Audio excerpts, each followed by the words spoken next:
On this episode of Ice Vikings. Whoa. This is organized madness. You don't know if you're on inches or feet. What's going on? Why was that such a... Get out. When you win, you win. But when you lose, you learn. Not only am I going to go broke, I'm going to get kicked off the lake now. Oh, Christ. Holy... Hey, buddy. I don't know what the that was. You got to be a little crazy to do this. Why do you want to come out at 40 below and push it? Woo! That is very good fishing. It is worth it if you're catching fish. That's the smell of money, baby. Just another day in paradise, living the dream.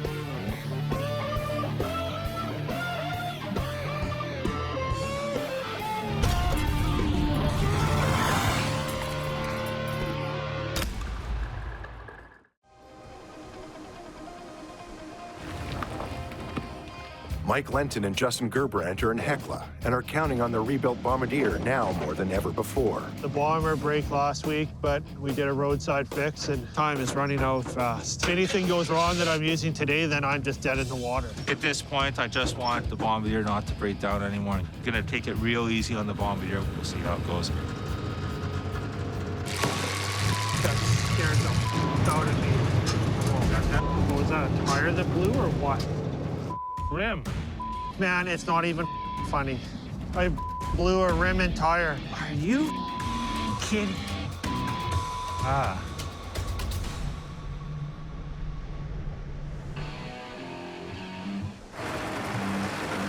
Well, today is day one of bringing the bomber to Hecla, so we got all kinds of figure out and how our routine's gonna maybe change, but hopefully it makes life a little easier. Oh, she started. Yeah. It's late in the season. After months of delays, Mike and Justin are finally getting their bomber out on the lake. And of course, it's just so cold again. Now it's just like minus 30 again. The Husavik guys have an extra set of hands today. Their friend Tobin. What's the matter, won't start? Turn the kill switch off just so, because the stuff will spurt. Holy. But no one is going anywhere. There's a problem with one of the snow machines. Yeah, she's flooded. There's fuel shooting out of there. That's not going today. This thing's going home. That's the whole tank of gas. Fortunately for the guys, Tobin is a snow machine mechanic by trade. We brought Tobin out with us, and it worked out good because he's also our mechanic. That snowmobile's gonna have to go home. To Tobin's trained eye, they can fix the snow machine later. I sure hope it's nothing major, because just because the Bombardier's running doesn't mean we still don't need two snowmobiles. If it gets too warm, we still can't drive the Bombardier. Down that snowmobile pisses me off. Tobin has agreed to help lift nets, but that doesn't mean he has access to the bomber. Well, Tobin's not allowed in. Oh yeah, he's driving the snowmobile. Yeah, he's driving. Did you tell him that yet? I gave him a hint by saying there's warmer gloves in the truck. So. Does he have any idea that we're going 7 miles? No. But they're happy to have him along because the bomber is still a work in progress. We spent 40 grand. Day one, brought it home, test drove it, got the sawzall out, cut the gas pedal off, custom fab a new one there because the other one wasn't working. We brought Tobin out to, if any day we need an extra hand, it would be today. Why not the Bombardier is probably going to be a 2-man process the whole time. So if Mike's drilling, at least I can still get to the next hole and we can learn how to line this bomber up today. If I was by myself, I'm going to have to get out 100 times to see where the hole is, make sure I'm not driving over our pegs. Stop. How much more? Just, it's got the whole thing's got to be pulled over, but it didn't really turn much. It does come back like an inch. There. Got anything inside that good? Okay, hold on. Let me see that far. That was easier than with the snowmobile.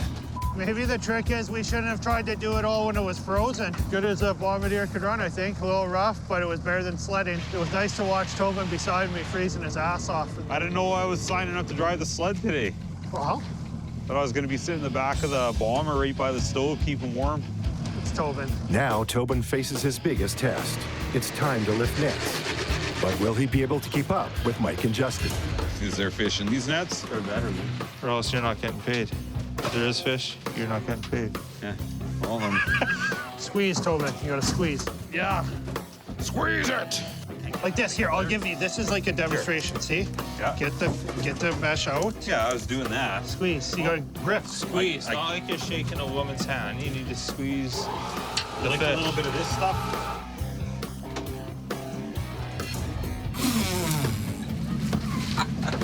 Right in the mouth. Well, you're not supposed to eat them. A fish called the Mariah has just shot something nasty straight into man. Tobin's mouth. It's all over my glasses. So what?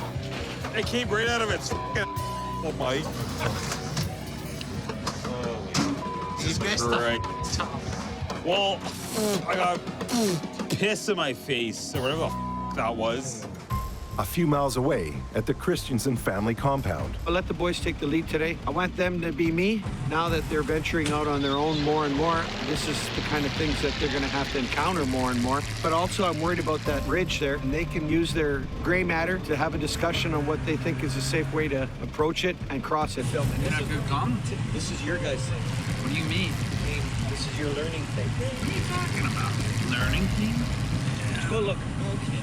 I'm just going to keep my mouth shut, and afterwards, if I have anything to say, I'll tell them later. Good day for me. All I got to do is sit back and drink coffee. What's he doing in there? How come he doesn't want to be part of this? I don't know. He says it's our learning day or something. Oh, God. Oh, goodness. I don't know. Maybe he wants us to just do everything ourselves. Yeah, I guess so. It's late in the season. Chris is wanting to give Devin and Joel a chance to prove themselves. It's crazy how this just moves. Yeah. This is where when you win, but when you lose, you learn. And if they're going to have something happen, would be the best thing, because that's how they're going to learn. It's a little tough for them to understand that you're not just worried about you. You've got a whole crew that you've got to take care of, too. The equipment can be fixed, but the people can't. That's probably the most important lesson here, is how to keep yourself safe and everybody that you're with. The ice is on the move. In the spring, massive sheets collide, forming unstable ridges. The boys must decide whether it's safe to cross before they can set their nets. It's where we want to go, but there's no point in risking it. It's too sketchy and it's too long, so. You don't know if you're on inches or feet. By the time we come back today, this could be pushed 30 feet high. This is what we're dealing with. This is organized madness. we'll have to find another spot. Yeah. There's no point in trying to cross here. Doesn't look too good.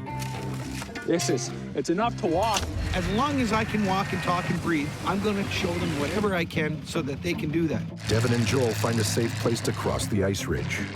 They move out to set the last nets in the middle of the lake.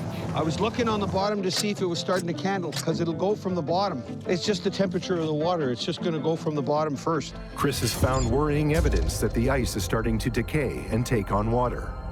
It's called candling. It candles from the bottom first, and then it'll candle from the top when the snow melts through. That's just the way it is. The ice has never been stronger than it was a month ago. It's already starting to deteriorate.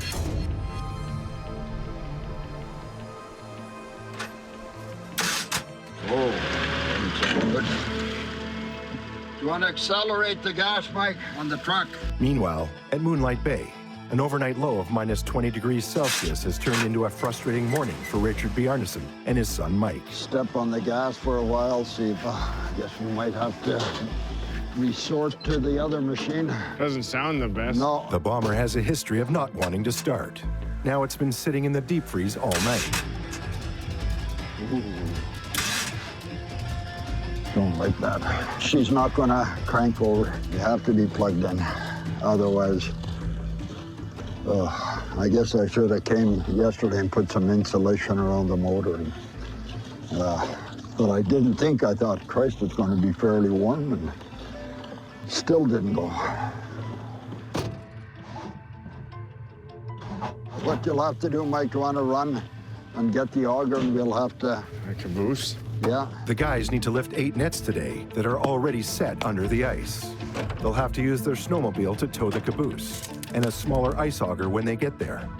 With just one snow machine, they'll be far out on the lake with no backup transportation. Pull under by hand and a little more work, but oh well. As long as we get it done. Just makes it. Holy Christ. Doing big nets, now we got a small hole to pull them through. So. Like I said, things could always be a lot worse. These are pretty good. This one was popped off 2 boxes in this net. The fish is all pretty good size. But some of Richard's nets are old and always giving them grief. The last time we did it was lots of fish and it was just snarls everywhere. It took us over a half hour to do it. Further out on the lake, 2 of Richard's nets are stuck under a crack and an ice ridge. It'd be a fluke if it was still there. We'll see if there's anything there, but I doubt it. But before they get to their lost nets, they'll have to get their caboose over this ice ridge. Oh, Jesus. A few miles south, the Pischke family is heading out to lift their nets and catch up on some time together. We missed family day in Manitoba here, so we figured we're getting towards the end. Alec and Emma like to come out once in a while on the lake. It's a fun day. Oh, there we go. It's a tub filler. Woo! I can get that one. I'm trying my best. 3 bit from that, Mom. Mom, he's not letting go of the net. For the Pischke family, Jean, Candace, and teenagers Alec and Emma, this was supposed to be a fun day. But Mother Nature has other ideas. What a miserable day. Could be miserable, or I don't see the point in complaining. You're not doing anything. I am too. I thought today would be a good day for everybody to come out one last time. It started off not too bad. The wind got up, started snowing. It's in your face and just miserable. The weather on Lake Winnipeg in March is unpredictable. But time is running out for the Pischkes. The ice is decaying and they still haven't caught their quota. We will be right to the last day, I'm sure of it. We need every day we get. That's why I hope this weather, cooperates, because we can't afford any days off. Morning. And now the Pischkes have some visitors they weren't expecting. How many nets you guys got out? Conservation officers that are there to enforce the law. We got a slight disadvantage. They got the number and they got all my info, but I don't know a damn name here or nothing.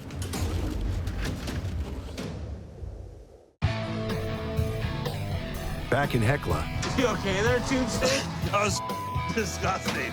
I don't know what the that was, but I don't want it again. Tobin, or Tube Steak as his friends call him, is trying to recover from a nasty surprise delivered by a Mariah. Dawson, it squirted into my mouth. You probably like that. Just looking, just dazed. Tobin, have you picked a fish? No, because you guys are grabbing them all. You're the professionals.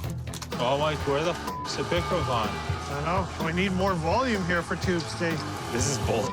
It's hard to find good free help, eh? Yeah, the help is free, but quality's lacking.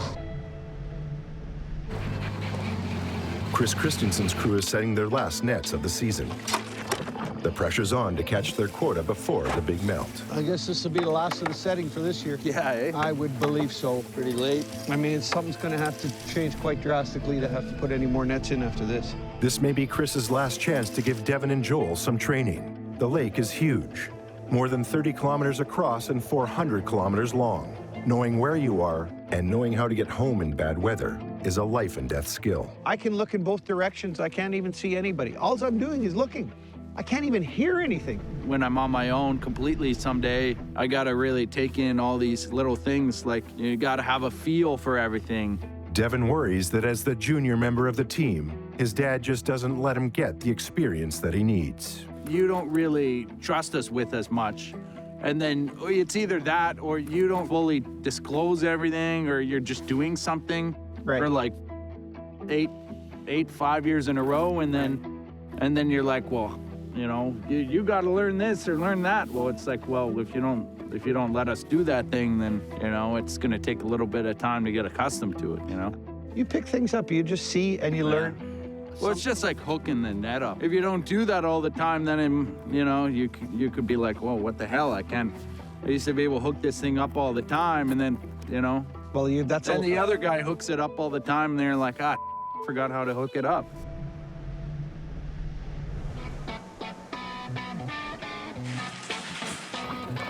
Holy crap. Could never do that with our bombardiers. Today we're going for a little plane ride and just kind of get a feel for who's still out there fishing and what the cracks are looking like and what the lake's looking like. So in Gimli, we're famous for something called the Gimli glider, which is a plane that had an engine failure. They had to basically glide and land here. A very good pilot ended up saving everybody on board, which if you come to the industrial park here, you'll see a lot of older buildings which are actually from the war, because this was used as an Air Force base in World War II. There's a lot of history throughout the years in Gimli. Trevor Christensen wants to get a bird's eye view of the cracks and pressure ridges that have been causing him so much trouble. Latch the door, open the door so that it doesn't jam because we have to make an emergency landing, right? It's exciting for sure. I mean, I get to really see probably other fishers at work now, and they hopefully have no idea that I'm up above and kind of looking down on what they're doing. But usually I'm so focused on fishing that takes over everything else. So you know what? This is kind of a breath of fresh air for me. I can see the crack right in front of us. It looks gnarly as hell. There's a double crack that I bet Gene and Candace, Richard and Mike, all of my dad even, they all have to fight now. It's gonna get so much worse. Pretty damn cool. Sure gives me a lot of ideas. And there's places I want to fish that gives you a different perspective on where you could fish and where you can't, and where the cracks are and that sort of thing, and how you can get to certain places. It's so different than what I've ever experienced before. Hi, Justin and Mike.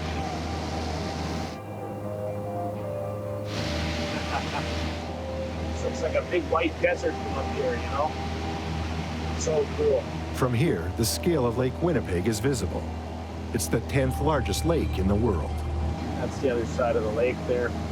Even from up here, it looks far away. Wow, it's weird to see everybody from up here. Even from up high, it looks gnarly as hell. Like, it looks horrible. I'm glad that I'm close to being done. It's just one of those things where it is a reality, right? Like, the stuff that we deal with on a daily basis, that's our job and our livelihood, is also, at the same time, very dangerous. Back on the ice, near Moonlight Bay, Richard and Mike's caboose is stuck on an ice ridge. Okay, now give it. Go ahead. Okay. You can try her, Mike. No, it's stuck. Go back. It's stuck? It's stuck on the back. Back. She was kind of a slant, and the runner got underneath her, and so we had to take a needle bar and just chop it off. This is where she was. This is where it would have been. The Bjarnasons are searching for two nets that became stuck under the ice ridge that suddenly erupted a few days ago. And if it's stuck, I'll have to go back there and see if I can get it. Okay, now we'll find out. So far, so good. No, she's stuck. She's stuck. Not coming. Here, try one more. I don't think we can get it. No. She's pulled right up against the ice. I'll have to go back and drill. The net is stuck under the ice. Damn it, it's slipping underneath the ice. They can't seem to snag it with their long hook. Jesus. Damn it. So Richard tries to hook the net with an axe on a piece of line. You want to bring the needle bar, Mike? That's why we can't get it. It's such a small hole. The hand auger can only cut a small hole, so they'll use the needle bar to make it bigger. Is that all slush and... Oh, no, it's just solid. Another layer of ice. Oh. Jesus. The wind has driven one layer of ice over another, creating shelf ice. Together, it could be 8 feet thick. We'll try to drill right over here, right on top of it. Hopefully it goes. That's the only way. Without their bomber and its much bigger auger, Richard and Mike struggle to break through the ice with the hand auger. Holy Christ. Nothing? No. I thought it went through, but it's just shelf ice. It'd probably be about 7 feet because you're looking at the shelf ice going underneath there. God almighty. Oh, Christ. Back at the Pischke's family fishing day, conservation officers have appeared out of a snow squall to conduct a spot check. What size of net you guys using here? 3 3/4. It's been a tough season for Lake Winnipeg's fishers. The authorities have changed the size of the nets they are allowed to use. We did invest a lot of money into brand new nets. 18 grand. They're brand new in bags. You can't resell them because they're illegal now. Take your loss and carry on. If they're still using any of their old nets, there will be trouble. What is that, 3 3/4 right on? Yep. Yeah, we got 2 more nets, and I think we're heading in. Are we good? I've never seen you out here before. What is your name? Pischke, Gene. Oh, okay. I never checked you. The conservation officers find nothing wrong with the Pischke's nets. Okay. Well, you have a good day, sir. You too. You too. They did intimidate me. They freaked the right out of me. Not only am I gonna go broke, I'm gonna get kicked off the lake now. And go broke. But their luck is improving. Now their nets are full of pickerel. Exactly what we're needing today. So put us a leg up. We might be able to finish on the weekend. Don't have to leave the net as long. I was hoping for 7 boxes today, and one more net, we should have 6. It's close to what we're looking for. Yeah, I'm starting to calm down now. The end is near. We're almost done. So. Feels good. Feels good. Family day. Come on, fish. Love fish. That's good. Ah! Ah, yeah. That day kind of sucks for last day with you guys, eh? Always we're in this together. As a family unit, it proves to us that we can do it. We don't need anyone else. Sometimes it's hard, but everyone in life has to do something that's hard at one time or another. If I have my wife, Candace, and my kids, we can do just about anything. I'm just very blessed to have my parents and everything, and they actually are very inspirational people. I've witnessed it firsthand of what their life is doing good. I am very, very proud of my parents. Woo! 6 miles out from Gimli Harbor, Devin, Joel, and Chris set the last net of the season. See, it's going south now, so I'm going to auger on the other side so then I can get the jigger to turn more without having to turn it. The jigger makes setting nets under the ice possible. It carries a line from one hole to the next. Remember that one day we lost the jigger for half a day, you and me? Yeah, I know. And we wanted to go home. That's the one day I know I won't forget. And we wanted to choke each other. I guess that's the mark, Devin. Is it? You can probably give it 2 or 3 more jigs, eh? That'll do. Our last day setting and we mark it. It's pretty funny. Okay, that's it then. Next year, I'd like you to follow the jigger. Following the jigger through 3 or 4 feet of ice is not the easiest thing to do. And when there's a little bit of wind and there's snow, it can be near frickin' impossible. Yeah, it might have been more luck than anything, but... No, you gotta be a little bit good to be lucky. Holy crap. Back in Moonlight Bay, Richard is recovering from a bad fall. I had drilled a hole there. When you take out the auger and that, it just covers back up with snow. So you don't even know where it is. So I just accidentally stepped in it. God. As I was falling, I just thought, oh, I think I'm gonna snap my leg. Because I felt kind of the opposite way. And you could snap your leg, snap your ankle. There goes your season. Try over here on the other side. Hell with it. Richard and Mike are beaten by the ice today. God. They'll try to retrieve their nets tomorrow when they can bring the bomber and the large auger. And we'll have to maybe drill a few holes before we get it. But we'll eventually get it. God almighty. What can you do? Call it a day and do it tomorrow. Hopefully bomber starts, get out there early if we can get it. It'd be really nice. The next day, at the Christensen family compound in Gimli. Smoking some fish, which is, I guess, a family tradition at this point. I learned it from my dad. What we're smoking mostly is goldeye. It's a Manitoba delicacy. They don't catch a lot of it on other bigger commercially fished lakes, but I am doing something new today. I'm trying out smoking some Mariah, also known as burbot, which is something I've never smoked before, but I have a client who actually wants it, so there's kind of a new market I'm exploring. Yeah, it's an exciting day. It's going to be a learning day for me. These have been sitting in a liquid brine for the last little while. That brine is a secret recipe known only to Trevor and his dad, Chris. It's made the Christensen smoked fish a big hit with customers and a key moneymaker for Trevor's new business. Smoking fish and doing it well is a lot of work. Scale them, dress them, freeze them, take them out, thaw them, brine them. It's a long process. The goldeye, and now a species called Mariah, are smoked over a wood fire for 5 hours. The Mariahs have been on the decline. Yeah, there hasn't been many around, but they'll be back. Trevor turns to his grandfather, Robert, for advice. He's worried about catching enough Mariah to keep his new customers happy. It's a cycle, will come back. Of course, the old saying is, if you can't do anything with it, smoke it. Right. Yeah, that's what they say, yeah. Because there's no place to keep it. Yeah. You have to smoke it. But there is a way to do it, the right way. There is, yeah. And you have found that out. It's nice to hear and learn from these guys because all of that stuff helps me. Ooh. Perfect. The question is... Yes, sir. Will Trevor's latest efforts be good enough for his dad, Chris? Hey, old man. You gonna try one of these? Tula be or tula not to be, am I right? Let's try this one out. Shall we? Skin is nice and papery. Looks good, eh? Here, touch it. Tell me what you think. I don't know. Ooh, it's nice and warm. It's good, eh? Yeah. I don't know if this is gonna be good or not, but it's definitely done. How's that? It's so freaking good. Holy... Trevor is carving out his own future in the fishing game. But what his dad thinks still matters. He's taking it to another level. No, this is pretty much the same as yours. This is No, The whitefish you've got it better. it is good. It turned out well. This is all a science that's been passed on.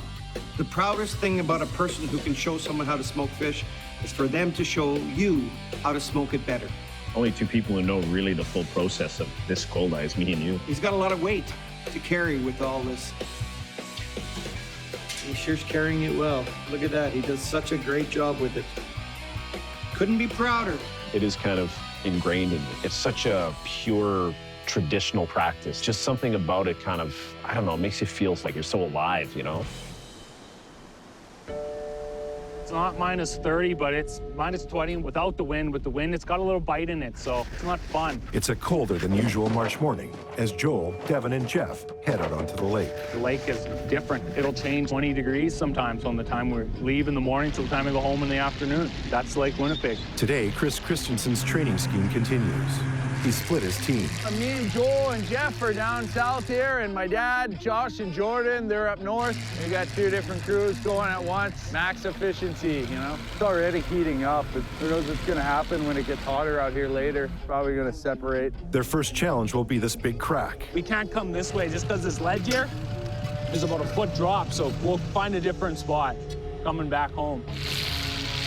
I'll hold it up if you want to back up a little bit. The question is, who's really in charge on this newly formed crew? Hey, Jeff! Whoa, whoa! Hey, Jeff! Get out of there! Devin is Chris's son, but Joel has more experience. Leave it! Leave it! Just leave it! Just leave It's it! nowhere near. Just leave it. Nowhere Make near. sure that thing's out of gear. What? Just make sure the rope's out of gear. Can you grab the pry bar? I'll grab it. Yes. Where is it? Where is it? 6. You'll get a hold of the net, but I don't think we'll get a hold of the bridle. But that's the main thing as long as we get the nets. We'll just see how it goes. Early morning on Moonlight Bay, Richard and Mike Bjarnason are heading out on the ice to find two nets lost under a crack. If there's nothing, just say Yeah. 2 days ago, Mike and Richard tried to drill down to their nets, but their bomber was broken, so they had to use a small hand auger. It wasn't long enough.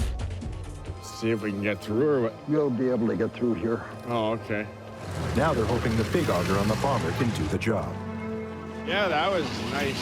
A lot better than the small auger. See if we can get anything here.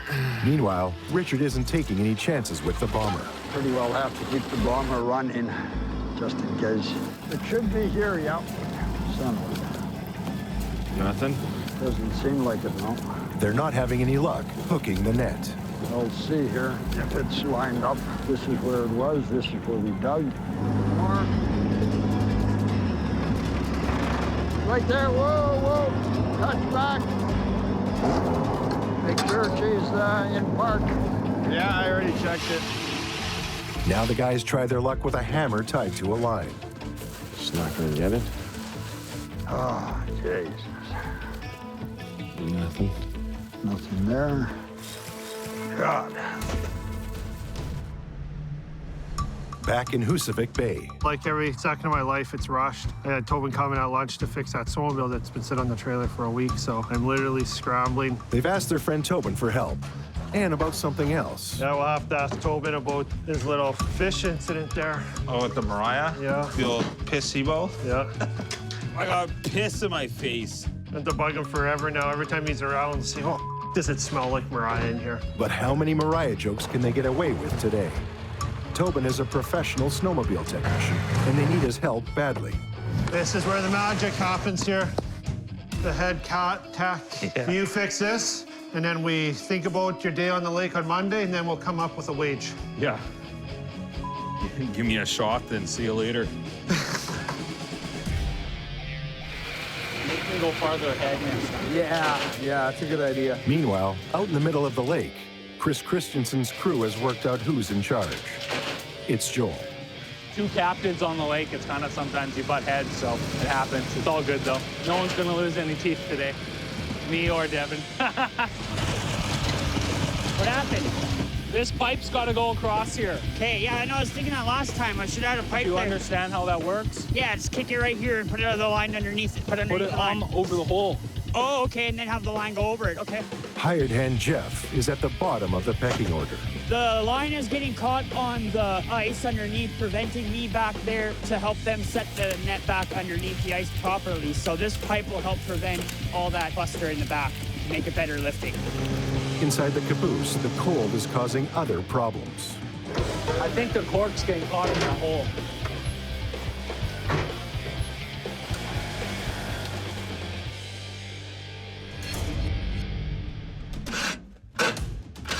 Oh, my God.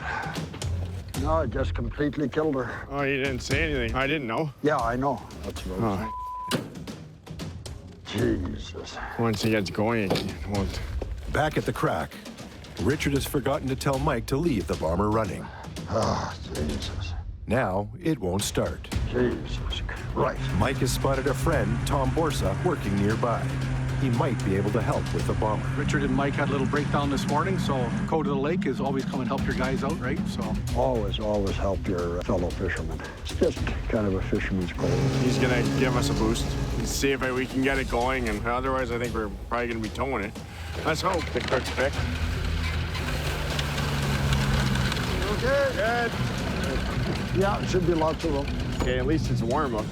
Shit, yesterday was just hot. it's when it's cold it gives me grief. Doesn't even sound good. No, I'll just wait for it to charge up a bit more. Somewhere, there's a short in the system that's killing the battery. You want just frying the battery or what? Just killing the battery. Drain it. Yeah, just drains it. What I used to do was go on a power takeoff and put a line on there. Yeah, you do that. Yeah. The power takeoff that drives the auger is connected to the engine. Richard thinks that if they can spin the takeoff, it might be enough to start the motor. He's done it before.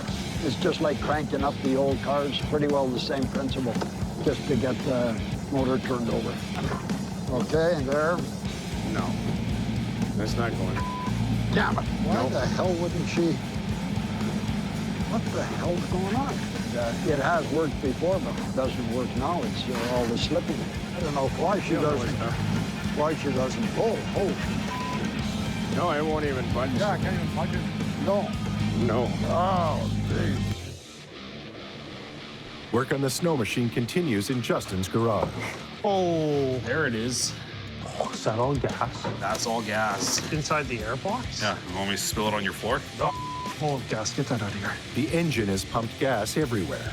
It's a big problem and an extreme fire hazard. Well, what do you want me to do? Nothing. You want me to continue taking this apart? Yes. Because I'm getting a little bit of fuel on your floor. Where you originally ripped this bombardier part in, you're scared to get a little bit of gas on the floor now. Just take the carburetors off, or else you're not getting your non-payment. Yeah. So I think of a lot of other things I could be doing. Like what? Like working for the man. Like going to work. Are you supposed to be working right now? Yeah. Where? A little sour today. Pissy. Pissy. He's getting a little Usually pissy. I don't have, like when you work on something, you don't have the customers hanging over your shoulder. I think he's getting a little Mariah pissy. I'll be right back. People in crankcase now. This is crazy. I don't know. They decide that the only safe thing to do is move the machine outside and continue working. Watch out, Dave. Holy toe bad.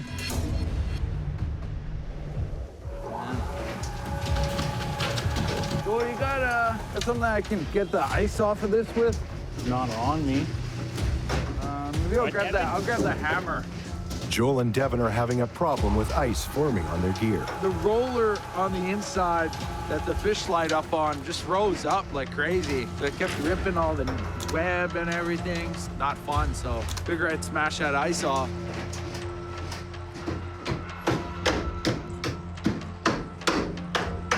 Oh, yeah, that should be good. I just don't want to hurt this brand new lifting caboose, but I think it'll be okay. The lifting is going well, but outside there's more trouble. What's going on? Sakes.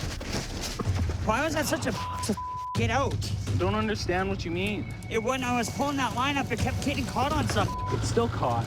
Jeff's having a problem pulling it because the knots get caught, so That's just an issue with fresh holes sometimes. This is Jeff's second time ever pulling. It's not that he doesn't know, he's just not confident in what's going on. If something happens, if things weren't lining up perfectly and things weren't going smooth, and it's just one thing leads to the next. And I just get to the point, it's easier to do it myself than have someone else do it. And the lake makes you sometimes a little agitated at times. I'm usually pretty calm, but one thing, little thing after the other. Let's get our heads wrapped around this and get going here. It's not that hard.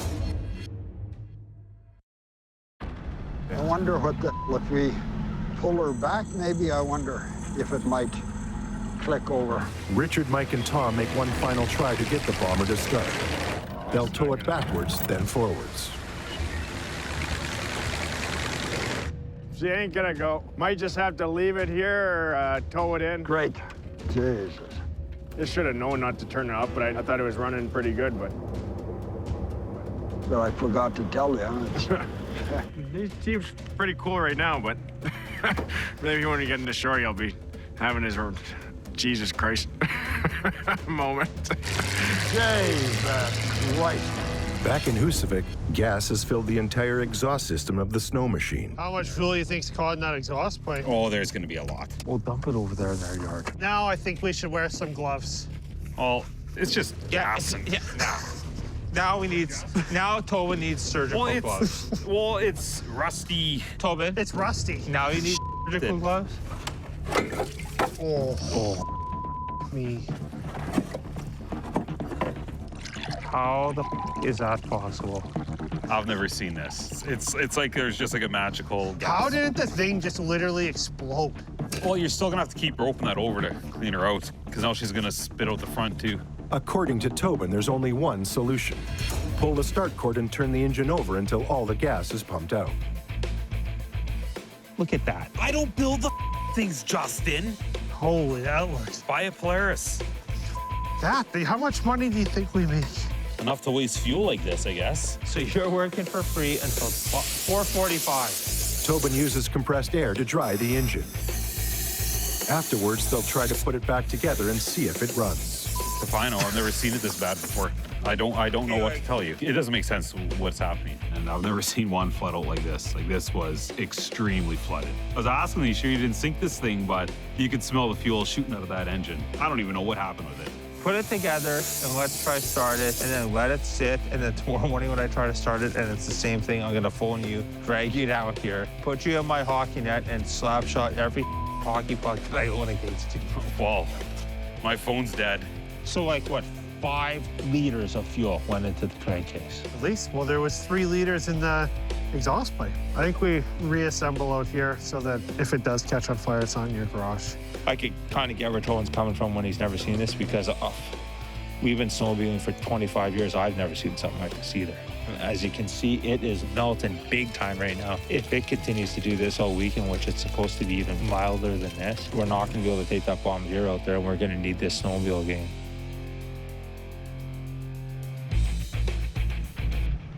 Six miles out from Gimli Harbor, Devin, Joel, and Jeff continue with their day. Just over a box, like just a box. The first 4.5 had 2 in it, and then these ones not as good, no. Back on the ice, Chris calls from the Narrows to see how Joel's team is doing. He said don't worry about getting more fish from him, so that means don't come in until we're out of tub. He's probably got more than us. This is pretty slack fishing. Oh!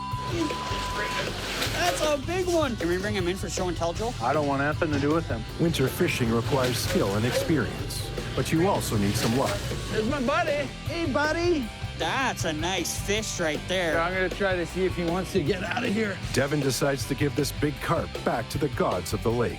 Yeah, I don't know. It's just what we do.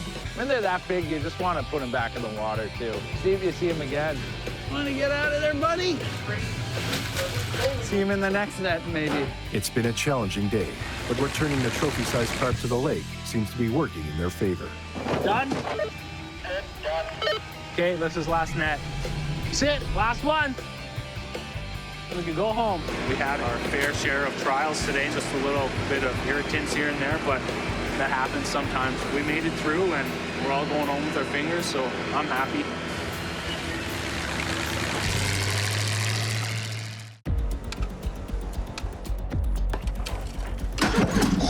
That scared the out of me. Whoa. The Husavik crew are out of options. Tobin has reassembled the snow machine to see if it will run. Still, no go. Okay, let's do it right by the sled. Tobin and Justin use a propane torch to dry the fuel-soaked spark plugs. Now, the moment of truth.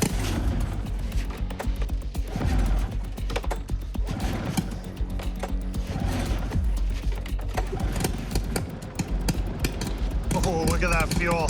Essentially, we've now torn it all apart, drained liters and liters of gas out of it, out of the exhaust, motor, whatever. Essentially found nothing and put it back together in a fire. Time will tell. I'll drive it home back to the fish shed. Will it start in the morning? Who knows?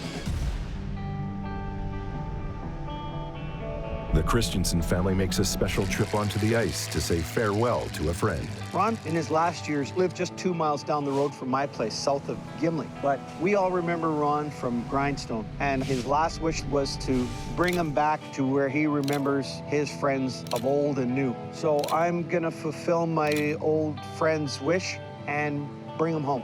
Joining the Christensens are some of Ron's family. If he was a tree, he'd be the biggest tree. Soft-spoken, kind, friendly to a fault, give you his last dollar. They've brought his ashes for a traditional Viking funeral. So we better all have one toast to Ron. Trevor? Yep, here, sorry.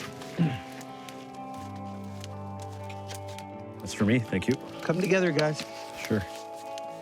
Come on closer. Oops. That's for Brother Ron. All together. All together. Brother There Ron. we go, to Ron. To Ron. He knew I hated this stuff. There is traditional Christensen-made hardfisker, dried fish with butter.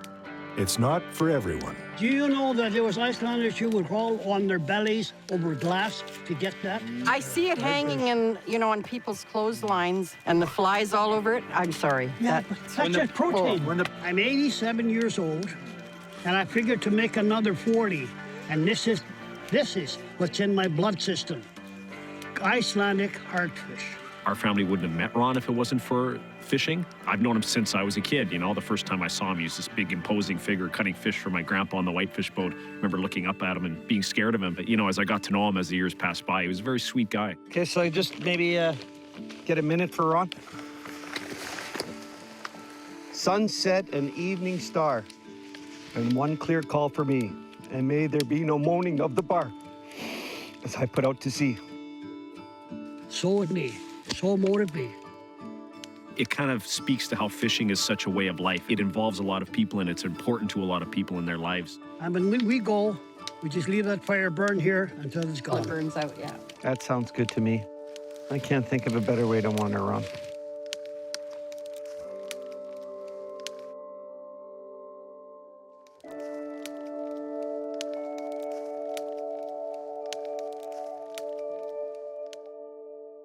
On the next episode of Ice Vikings.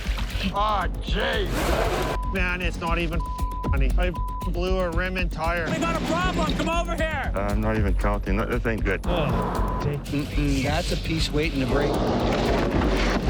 Stop him! Stop him! Go, go, go, go! Go!